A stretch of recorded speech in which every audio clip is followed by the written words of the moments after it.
Thank you again, Cynthia, for being here on tonight, and thank the audience, all of you who are joining us from near and far. We know that you could be anywhere in the world right now doing anything, but you chose to be with us, and we absolutely appreciate it. My name is Nicole Blunt, and I am the Senior Director for University Advancement here at Golden Gate University. I have the distinct pleasure of introducing Cynthia Maria Estalilla, an esteemed alumna of GGU and the founder and owner of CME Beyond Career Success, LLC.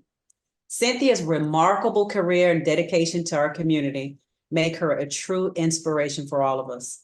With over 30 years of experience spanning diverse industries, including financial services, apparel, hospitality, and technology, Cynthia has proven herself as a versatile leader in human resources, client service management, and career services.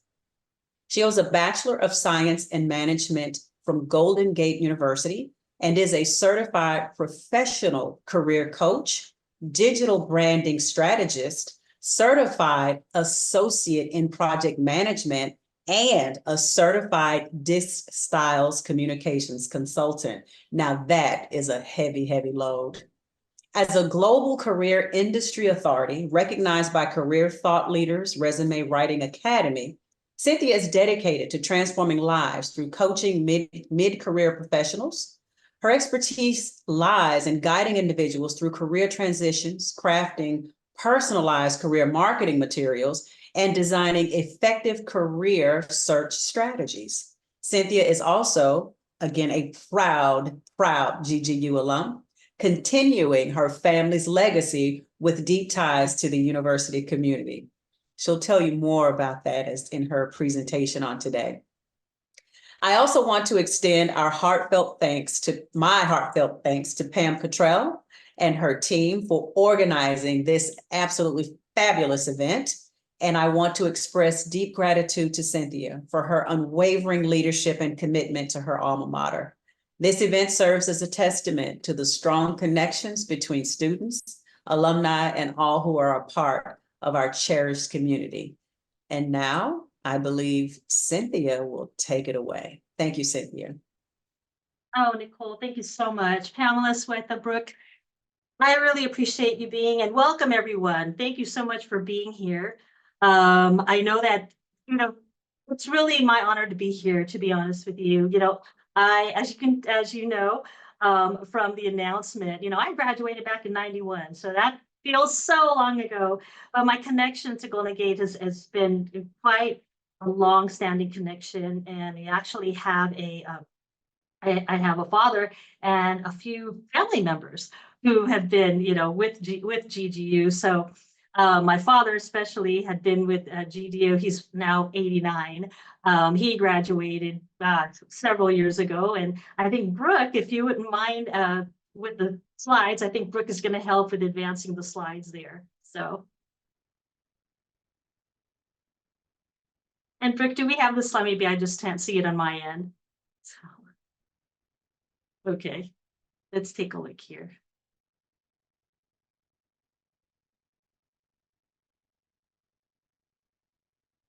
Brooke, are we on with the slides? We're good to go. Okay, good. I can't seem to see it on my end. Sorry. I think it's just where I'm at. Okay. So let's see. Let me just take a look here. Okay, perfect. So if you can advance the slide to my introduce my father, it's more about him than it is about me that I want to talk about. Like I said, my father is a GGU alum, class of 1973. He has a bachelor arts in accounting, and we all have heroes, and I have to give him a plug because if anything, he was the biggest influence for me to attend GGU. And at the age of 89, he still wears his GGU ring with pride. So you can see how I kind of exaggerated that, those picture there. But we participated, just so you know, in a Golden Gate University legacy project where we were able to, kind of give a little bit about our legacy. And I was unable to share the pictures of his ring. So I thought this is an opportune time to share how proud he was of that ring. And he actually polishes those rings on special occasions, almost like it's a Super Bowl ring. So anyway, I wanted to share that because he was really such an inspiration to me. And again, he still contributes to GGU because of his pride. Brooke, can we advance the slide, please? Thank you. So why am I here this evening? You know, when I was first reached out to by Pamela, Nicole, Swith, and the team, one of the things that came to my mind is, you know, I saw that there were several different topics that I could talk about. And, you know, I was given an opportunity to, which one? And there were so many that I, you know, there was at least a good, you know, 5 to 8 topics. But the one that stood out for me the most is the career transition and career development.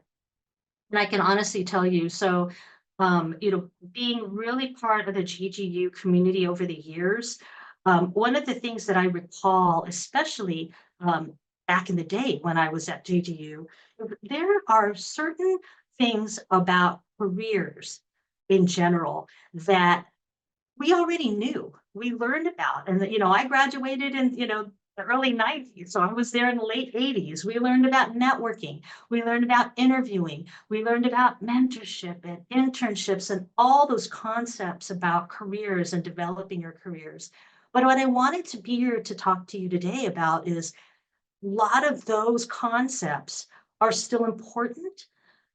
They will always be important. They just have new meaning in the way careers have changed and the way that employment landscape has changed. Brooke, can we advance the slide, please? Okay, so let's talk first about career transition.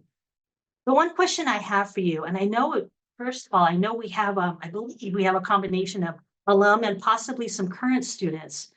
What do you think career transition means to you? And if you wouldn't mind putting that in the chat, and possibly, you know, or even coming off the, you know, coming off mute if you'd like to say what you think careers transition specifically means to you.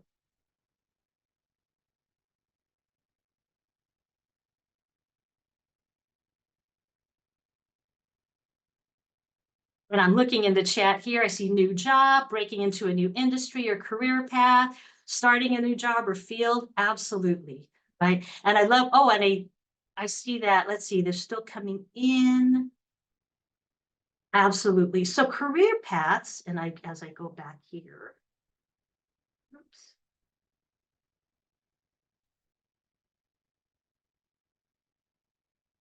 Sorry, Brooke, I'm having a little bit of issues with pulling up the slides here. So let me just make sure we're going here.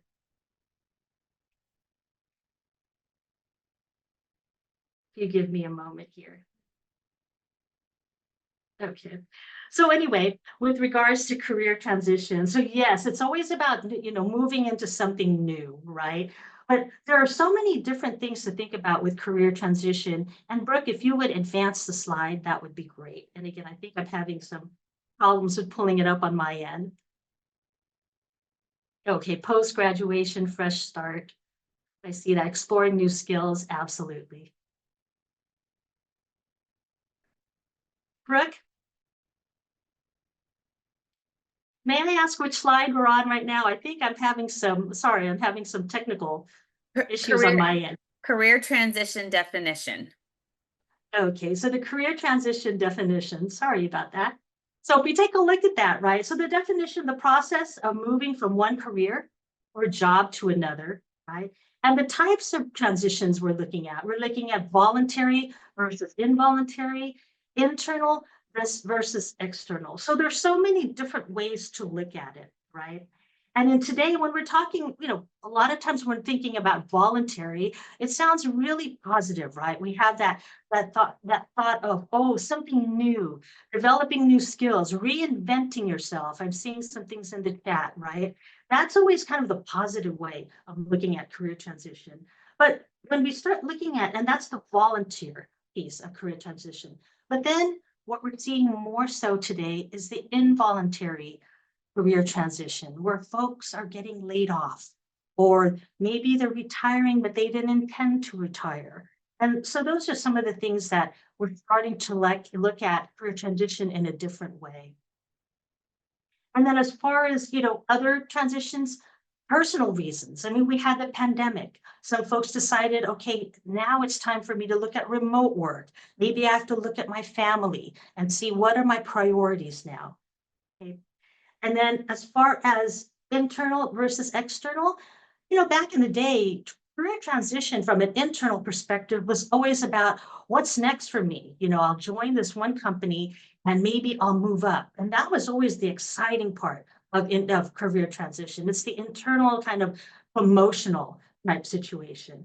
From an external perspective, maybe it was you wanted to move and try a different industry, try a different career. And that could have been also very, positive. And that's also from an external perspective. So just looking at career transition, there's so many different angles to look at. Basic definition, right? The process of moving from one career to another or one job to another. But again, in today's environment, we're hearing more the involuntary. We're hearing more the external, right? We're not hearing a lot of, transition from a promotional perspective. People are wanting to leave and wanting to change, they have different priorities now, right? So definitely the definition has stayed put. It's just changed. The circumstances have changed.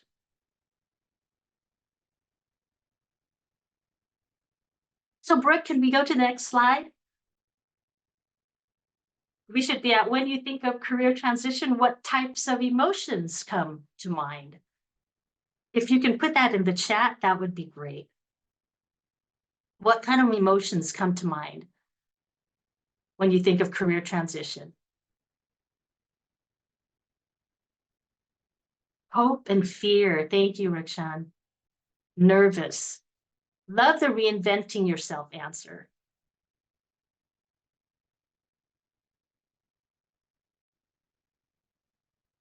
Excitement. Anything. It can be scary. Absolutely. It can absolutely be scary, right? Uncertainty. Those are definitely a lot of emotions. And you can see just by looking at those, it's a combination of excitement, positive, and then there's that uncertainty and fear, right? So it's a combination of positive and negative. And it can be both at the same time. But a lot of times in today, especially right now, there's a lot of uncertainty and a lot of fear that's going on right now. Brooke, can you let me know about the next slide? I'm going to have to rely on Brooke's help here. So today's landscape, Brooke, is that where we're at? Yes. Okay, perfect. Thank you so much. So as you know, the job landscape has changed tremendously. There's so many things that, I already mentioned. One, layoffs. We know that a lot of organizations now are looking at being flatter. That you're not seeing a lot of that mid-management as much anymore. You're not seeing a lot of, you're going to see more essential frontline folks being hired than middle management or middle level professionals, right? And then, of course, a lot of even the higher level and executive level, some of those positions are starting to be, starting to go away. We've been seeing that probably over the last 10, 15 years, but it's starting to be more prevalent, right? In the last, 10, 15 years, we also saw startups, the gig economy, right? Uber and Lyft and some of these, Uber Eats and DoorDash, the gig economy started coming to play, right? Remote work, of course, after the pandemic especially, had become really important. We can't escape the concept of what's going to happen with the upcoming election, right? The economy, we've all been hit by the economy, inflation, shrinkflation, as a lot of people, refer to some of our spending now. A lot of packages are smaller, but more expensive now, right? And then the biggest thing right now, AI, right? Artificial intelligence. AI has taken us by storm, and that could be scary, and that could be uncertainty, as some people put in the chat. But at the same time, there is some hope and there's some excitement to that, right? At the end of the day, all that entire, the job landscape that we're experiencing right now, we kind of have to embrace that, right? We have to, we're going to be scared. We're going to be uncertain. We're going to need that sense of hope. We're going to need that sense of excitement, but we have to embrace that. And that's what we're going to be talking about. Brooke, next slide. So where does career development come in and what's in it for me? Okay, so one of the things that we have to keep in mind is when it comes to career development, back in the day, if you all, for those who've been either in their field or, have been experienced professionals in the last maybe 10 plus years, right? We used to look at career development as you go into a company and you hope that you are going to advance at some point, whether you're going to be promoted or not. And, development was like, maybe you had a mentor at your company. Maybe you had even an outside mentor who kind of helped you along your career, right? Those are still important, right? We may not have as many big companies investing in that kind of development now.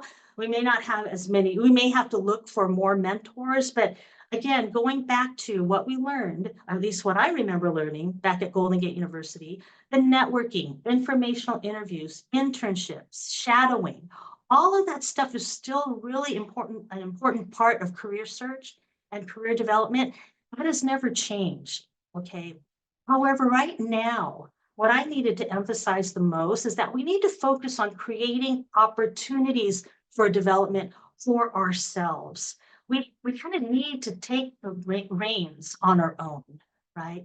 So networking, for example, is now defined as building community thanks to social media, right? Again, going into AI, artificial intelligence, going into social media like LinkedIn, Facebook, X, all of those social media sites. Networking is no longer what we used to think of it as. You go to a job fair, maybe you had a business card, you introduced yourself, you tried to, meet as many people as you can.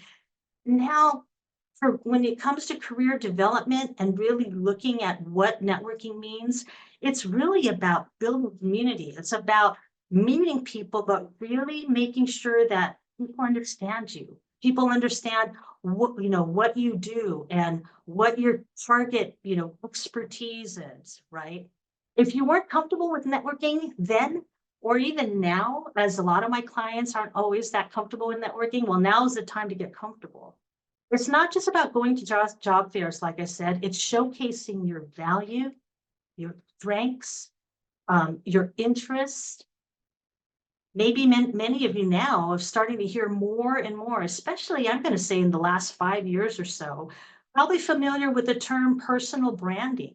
Personal branding is what you really need to make sure that we get a grasp of, of putting that together, understanding, or at least understanding who we are, what's important to us, and now how are we going to communicate that with others, right?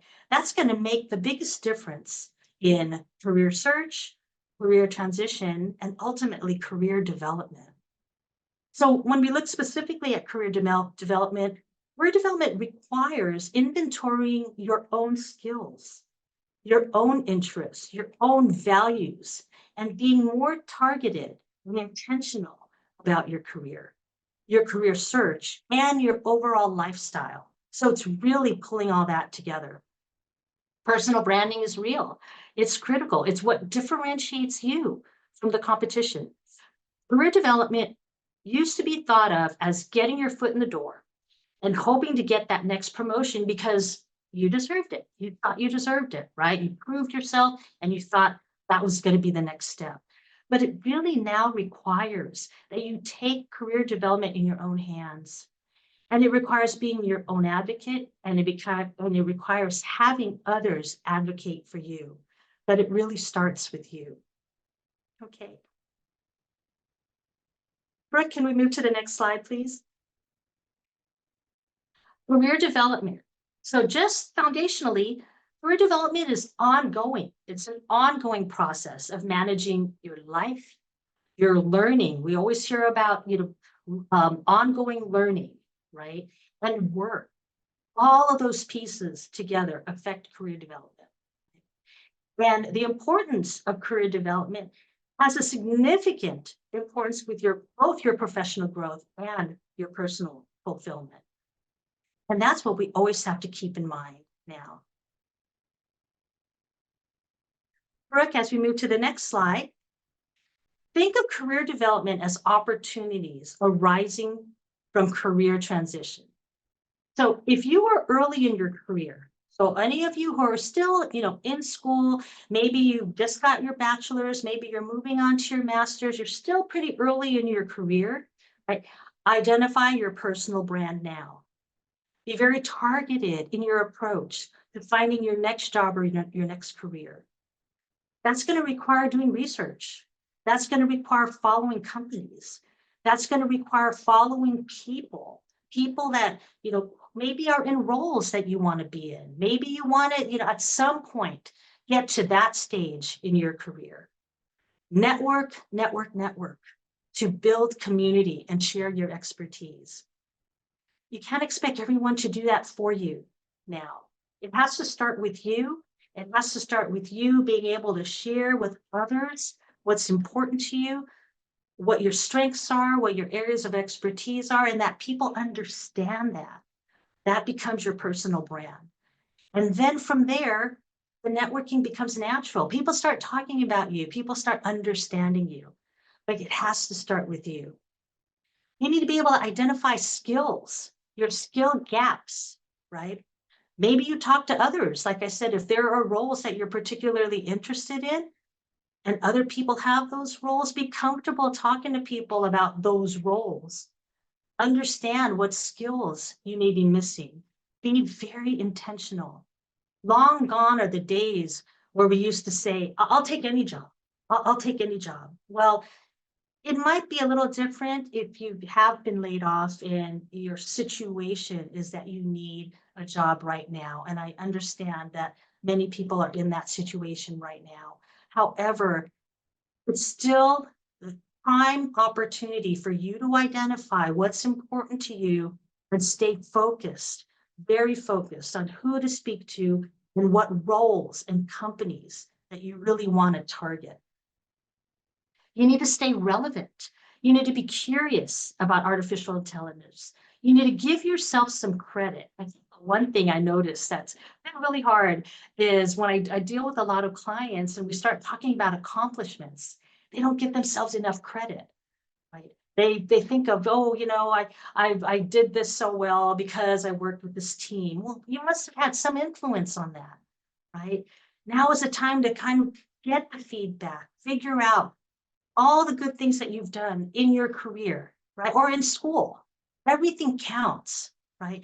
Give yourself some credit and start being able to articulate that.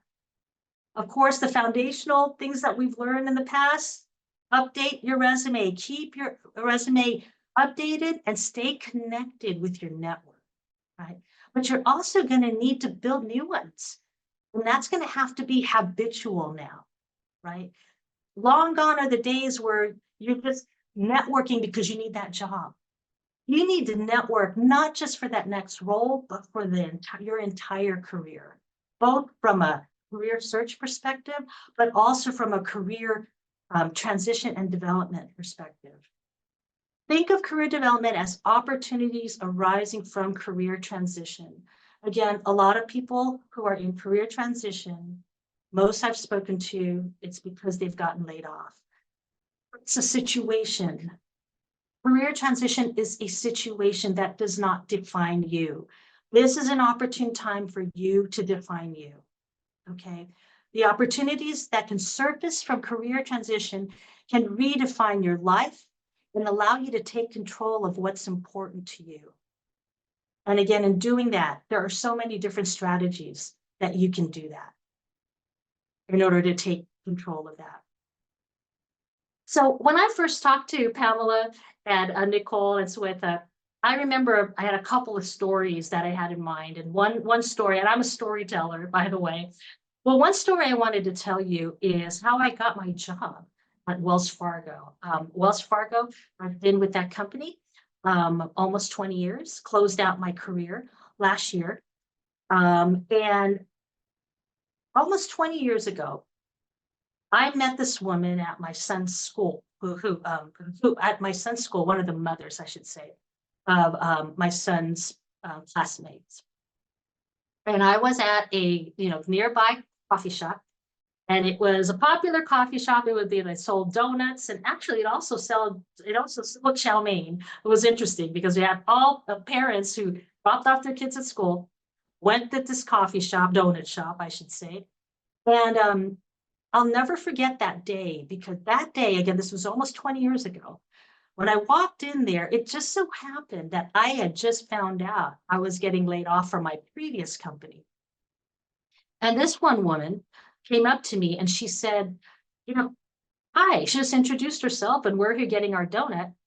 And she said, your son is in my son's class. And, we small talk, she said, I noticed you're always talking to the parents, and you're always, looks like you're always having a good time. And, looks like you've known the parents for a while. And I just want to introduce myself. By any chance, are you ready to work now? And I can honestly tell you, my face just dropped, because that was the moment. Like I said, I just found out I just got laid off. And so when I told her, actually, I just got laid off, right? And the look on her face, I felt equally bad, because all of a sudden she had that look on her face like, wow, right? And then it was that loud silence that felt so uncomfortable. And finally, she just said, I am so sorry to hear that, but I do work at Wells Fargo, and if you'd like to send your resume to me, I'm happy to, share that with someone there. And we have positions open all the time. Now, keep in mind, that was almost 20 years ago. And I was so appreciative, and, we said our goodbyes. I never rushed home so fast to pull up my resume and send it to her. I sent it to her. She took the liberty to actually reach out to a hiring manager she did not know, and found out there was a position in that department, gave my resume, just gave a brief intro and said, I know this woman from my son's school. It seems really great. What can we do for her? I know you have a position open. Here's a resume. So I can honestly tell you, within 2 weeks, I got a call, I got interviewed, and within a month, I got hired. And this came from someone I just met. And the reason why I tell that story is, a lot of times when we talk about networking, right, we keep thinking, oh, I got to meet the highest people at companies in order to get into that company, or, I need to go above and beyond trying to get in that company whatever way I can. And, all of those is true, right? You need to network. It boils down to networking. But at the end of the day, what I thought was amazing was, she just happened to notice me, right? It was just an innocent introduction. And, I ended up being at that company for almost 20 years, and we became friends, obviously, at that time. But, I tell that story because the other piece of that message is, be your best self always. Because one thing that stood out for me is, she said I was always very pleasant with the parents. And she just wanted to introduce herself. She made an impression. I made an impression to her in such a short period of time. And so that's why I can't tell you enough how important it is to, number one, consider networking always, be your best self, surround yourself by good people, right? And be comfortable telling people if you got laid off, because before, we used to be, saying you got laid off was kind of embarrassing, right? And at that moment, I had no choice, but that was the best thing I could have ever done, and it paid off. So, next slide, please, Brooke. So yes, there's hope. Let's talk career transition strategies for success. So when we talk about career transition strategies, again, there's no secret, right? It really boils down to the fundamental things that we learned. We continue to learn. If you're still in school, right? If you're working now and you're considering to change jobs, if you lost your job and you're looking for another job now, right, the strategies still stay the same. Networking from the perspective of building community, right? Finding people who you want to learn from, okay? Looking at transition as an opportunity to identify what skills you need, reach out to people, make new connections, right? Maybe rebuild some connections, some networks that you haven't, just like, the alumni association, maybe people you haven't connected with in quite some time. They might be in companies that, wow, you'd like to join at some point. But identify who your networks are, build that community, share knowledge, be comfortable with who you are. And that's going to require building your own personal brand. And at the end of the day, career transition, again, is a situation. You take charge of your own development. And when you do that, finding a job and building your career becomes so much easier. But you have to take the fundamentals still, networking, interviewing, informational interviewing, mentoring, all those pieces are still very important. But you got to do that on a regular basis, and you got to start with yourself. Who am I? What do I want to do? What is my target role? What is my target, maybe companies? Who do I want to speak to? And make that habitual. Make those types of strategies, those types of activities part of your everyday life, because you just never know if you will be in a transition that was unexpected. And now you'll just be naturally engaging in all of these activities, which will be part of your overall career strategy. So I'm going to stop right there, and I apologize for the early technical glitches I had on my end, but if we have any questions, I'm happy to open that up now. Cynthia, we had a really good question come through. I don't want to butcher this name, but Benna wants to know, what can you do about the people that are the hiring managers when they have a lot less education and experience than you do, from thinking you are too overqualified or fear that you may take over their job? Wow. And is it, let's see, Vina? Is it Vina? Is that from the chat that I'm looking at here? Yes. That's a great question. And it's interesting because if we all recall when startups came into play, right? All of a sudden startups were coming, right, in the 90s.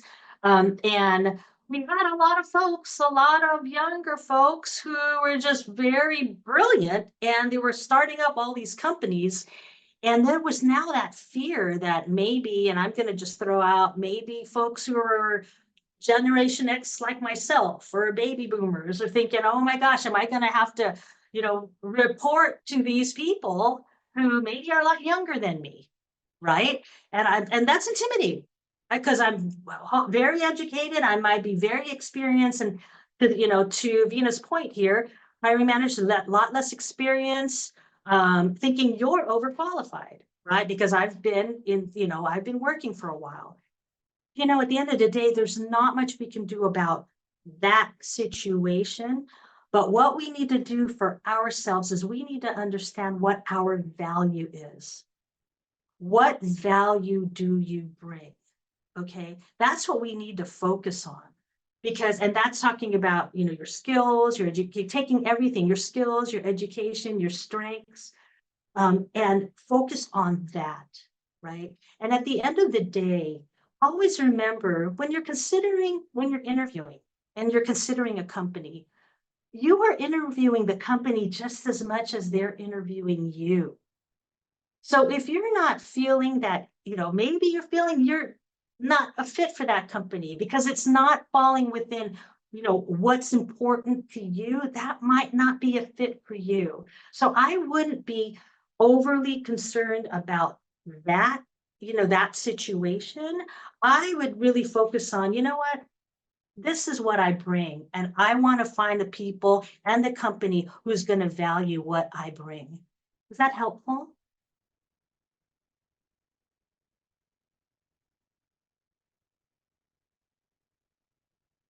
Was there any other questions?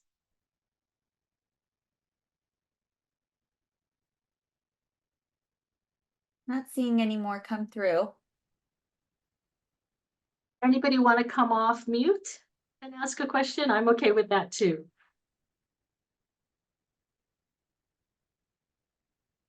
Let me ask one. Now, let me ask a question for you all. How many of you understand personal branding? That's kind of a new, not really a new concept, but that's a concept in career services that's been, front and center over the last few years. How many of you are comfortable understanding what personal branding is, or know what their personal brand is, or have identified what their personal brand is? You can put that in the chat if you'd like.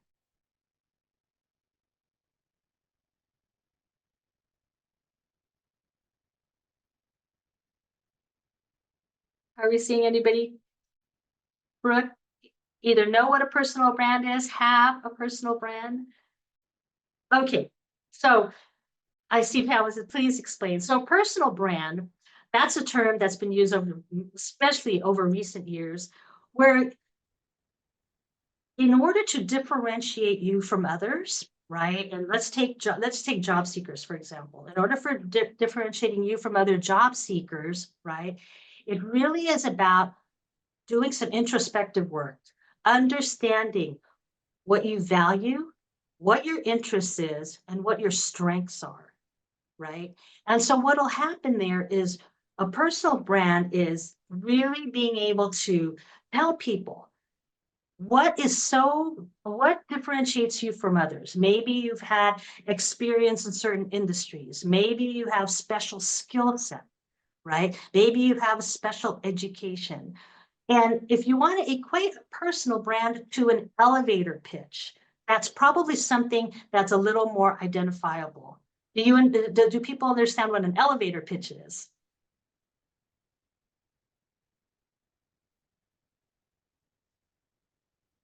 Okay, I see somebody, I know what a personal brand is, but how to bring it to the forefront. And this is it Goji? Joji? And then is it Dash Choi? Ah, yes. Okay. Thank you. So yes, so personal brand, again, differentiating yourself, right? So if I were to take my own personal brand to give you an idea of what that looks like, right? So I have experience in small, mid to large brand, global organizations. That's one part of my brand. My expertise is in human resources and client services, as well as career services, right? And I have a relentless focus on delivering the client experience. So I pull that together almost like an elevator pitch. I try to make that as succinct as possible, but it becomes part of who I am. So when I'm going around introducing myself, again, going back to networking, right? You want to be able to highlight those things about yourself so that you can tell people who you are, right? So you get introduced to people what your areas of expertise. And where that becomes important in networking is that if, for example, if I am to introduce myself to someone, now Nicole could go to someone and say, oh, you know what? You have a job opening? Well, you know what? I know Cynthia, who she does career services, her expertise is in HR. She's worked for some small organizations, but also some, global organizations. You might want to speak to her, right? That's where it becomes really important, is be able to have that personal brand. So back in the day when we thought about networking and we're like, okay, they talked about the elevator pitch. How are you going to introduce yourself? The foundational idea of an elevator pitch, right, has really brought personal branding to life, because it's really about taking who you are, trying to succinctly describe that to others so that others understand who you are, what you're looking for in your next role, perhaps, what your areas of expertise is, and they can tell others. You see, now it becomes something that people understand. So don't be shy if you want to come off mute. We've got a couple of questions coming into the Q&A though. Okay, sure. The first one is, how do you establish mentors and work connections when you work in a remote environment and don't have in-person contact with anyone? Oh my gosh, that is a great question. So two things I could think of off the top. One is the beauty of social media, and I'll give LinkedIn as an example, right? You can find people on LinkedIn who are part of professional associations. Maybe it's, maybe, and I'm going to give the project management organization, for example, because I work very closely with the Project Management Institute, specifically the San Francisco Bay Area chapter. They have a mentorship program, but if any of you who are majoring in accounting, majoring in marketing, whatever your area of study is, there's got to be a professional association attached to that, right?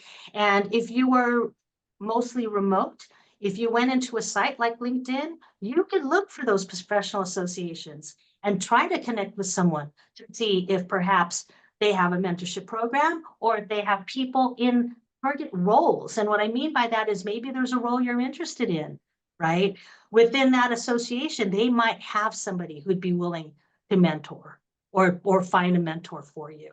So from a remote perspective, social media, like LinkedIn especially, is really golden to find those professionals to be mentors.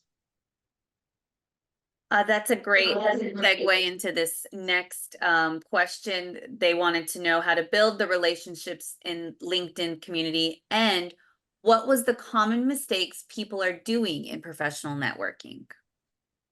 Okay. I'm going to take that second question first. The biggest mistake and this is the reason why I was comparing networking then to now, right? Networking back then is you put your business card out, you go to a job fair, and this is, I know this was way back in the day, right? And you're walking around going, I need a job, I need a job, I need a job. And you're passing out your business card like hotcakes. Well, today it's about building community, right? The mistake that I think people are making now is understanding that networking has changed. The concept of networking has changed. This is about building community and relationships. So if you're going into and trying to network with someone and the first words you say is, I need a job, that is a turnoff. That will be a turnoff to whomever you are communicating to. Should not be your first line. Let's put it that way, right? Networking takes building relationships, and the way that works is really just start identifying a few people, whether it's from an organization you'd like to work at, or just people that, maybe they're roles that, you are interested in, or maybe they're people like Golden Gate University who, maybe there's instructors or there's people who are in the industry that you're interested in. But finding those people and just start having conversations, be curious. Right? Be curious and start off with, whether it's, you're in a role that I hope at one point, I see myself following that path. What advice do you have to give with somebody like me who's just starting, right? That is a much better way of coming into building that relationship, networking relationship, than making the mistake of saying, I need a job. To start off, that is a big mistake. I hope that was helpful.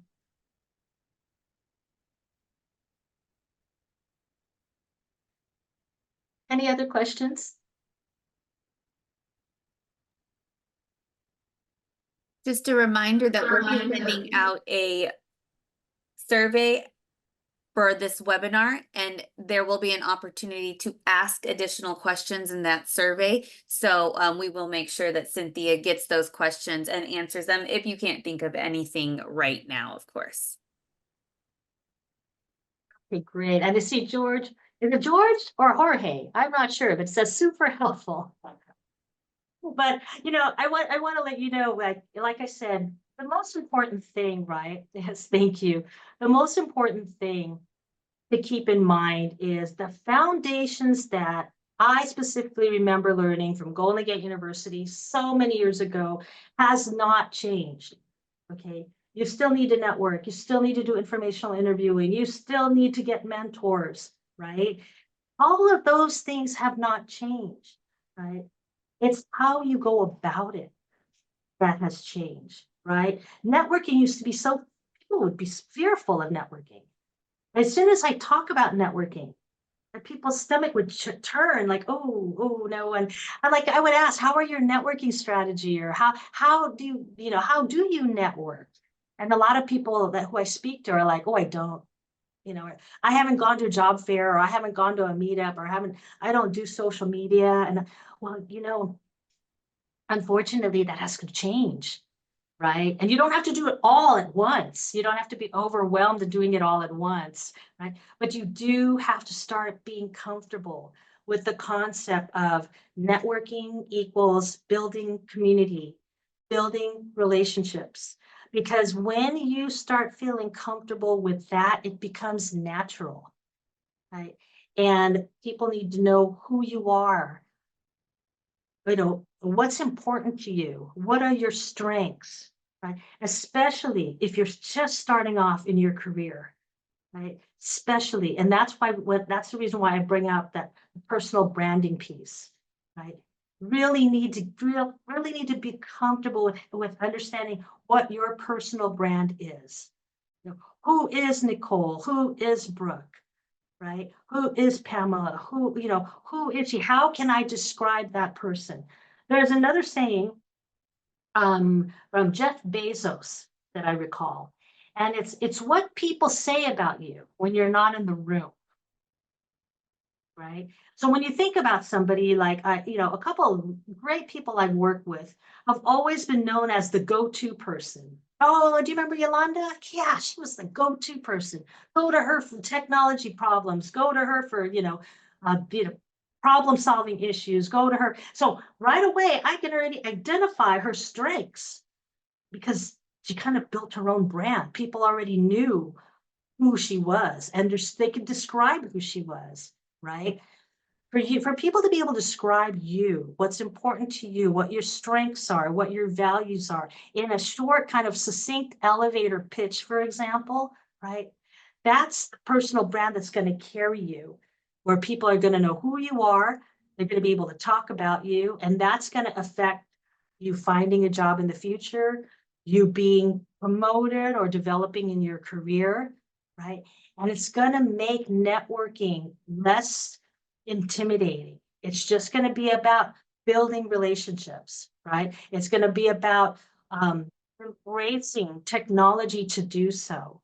Okay, so taking all those foundational things we talked about for career services and embracing what that means today is going to get you through the career transition, positive or negative, right? Internal, external, voluntary or involuntary.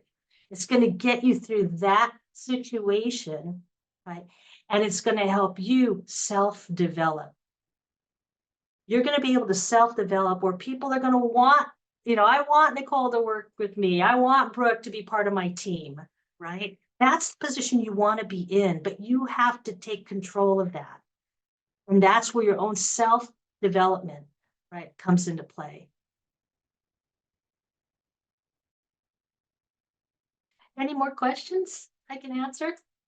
Comments?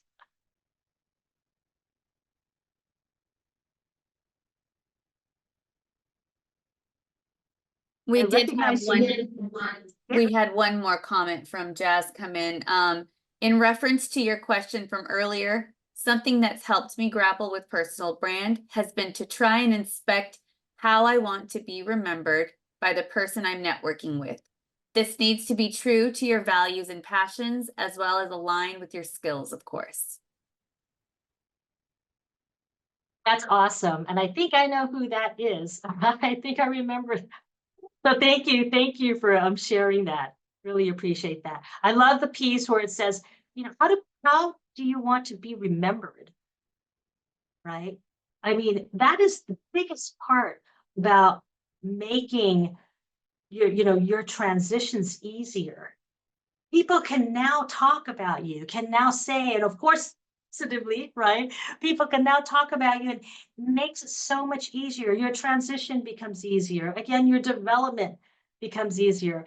How many of us would love to be in a position where we never really have to fill out a job application? Because guess what? Somebody's referring me because they know me, because they remember me, because they know my brand, and I don't have to say much. Now they're saying, hey, you know what? I know Cynthia because A, B, and C, this is her brand. This is what she's good at, right? I have a job opening, and hey, you think she'd be interested? How would we all love to be in a position where we're just constantly referred, right? That's the most ideal situation you could ever be in, is when you're constantly being referred or you're constantly being recruited, right? You can put yourself in that situation. You really can, right? But that's really being comfortable with who you are and how you communicate, your strengths and your values, people. And at the end of the day, not only are you communicating that, but when you're looking at specific companies that you're applying to, for example, what is valuable to them? Right? That's when you want to do your research. What's value to Amazon? What's value to, maybe oh, I don't know, a technology company? What's value to a healthcare company specifically, right? And what value do I have that I can bring to that? That's where you got to be really comfortable with who you are and what value you bring, because it just makes your whole career transition through life easier. Right? But it's going to be ongoing, and it's going to be habitual, and it's going to be, development that you're taking in your own hands. Of course, surrounding yourself with the right people, of course, talking to the right people, of course, upskilling and embracing technology. All of that has to come into play. But at the end of the day, the transition is your situation, how you define that. The development is how you're going to make that work for you. And there's so many different ways you can do that, but it starts with you.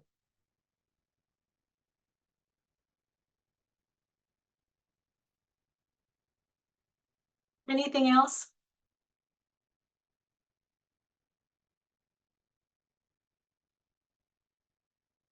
I'm just scrolling here to see if there's anything else. Pamela, there you are. Yeah, this was fantastic. This was fun. This was fun. If there aren't any other questions, let's give Cynthia a round of applause. You can do that with in your Thank you Zoom, so much. because this was such valuable information. I mean, I was taking notes. I was taking notes when you talked about networking and what that building relationships, building community, and I guess the most important takeaway for me has been self-development. Because what better investment to make than in yourself. And so not being afraid of, I always say I'm an old person, but not being afraid, embracing technology, learning how to use the latest and greatest things that are out there, not being afraid of AI. Brooke is the one who she's pushing me into that arena, screaming, but I'm learning and I'm investing in myself. Yes. So, and as you said, Cynthia, so beautifully, it starts with you.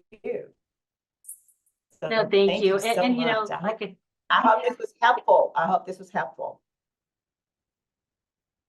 I really appreciate the opportunity. Again, I apologize for that slight glitch earlier, but I think, Brooke, thank you for helping me get back on track here. Definitely it was on my end. But at the end of the day, like I said, it's really how we got to take control of that now, right? Yes. I mean, there's too much coming at us, but we have to take, and we can do that. We can do that. We just need to know how and surround ourselves with the right people to help us get there.